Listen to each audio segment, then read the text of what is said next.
അഹമ്മദാബാദ് വിമാന ദുരന്തത്തിൽ മരിച്ച മലയാളി നഴ്സ് രഞ്ജിത ഗോപകുമാറിൻ്റെ മൃതദേഹം തിരിച്ചറിഞ്ഞു. DNA പരിശോധനയിലൂടെയാണ് മൃതദേഹം തിരിച്ചറിഞ്ഞത്. അമ്മയുടെ DNA സാമ്പിളുമായാണ് യോജിച്ചത്. രഞ്ജിതയുടെ മൃതദേഹം നാളെ നാട്ടിലെത്തിക്കുമെന്നും സംസ്കാരം നാളെ നടത്തുമെന്നും ബന്ധുക്കൾ അറിയിച്ചു. നാളെ രാവിലെ 7 മണിക്ക് തിരുവനന്തപുരം വിമാനത്താവളത്തിൽ മൃതദേഹം എത്തും. തുടർന്ന് പത്തനംതിട്ട പുല്ലാട് ശ്രീ വിവേകാനന്ദ ഹൈസ്കൂളിൽ പൊതുദർശനം നടത്തും.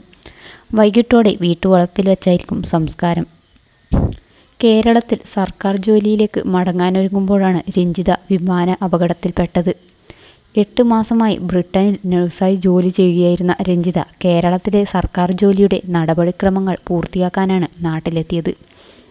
ജൂലൈ ജോലിയിൽ കയറാനായിരുന്നു രഞ്ജിത ഒരുങ്ങിയിരുന്നത്.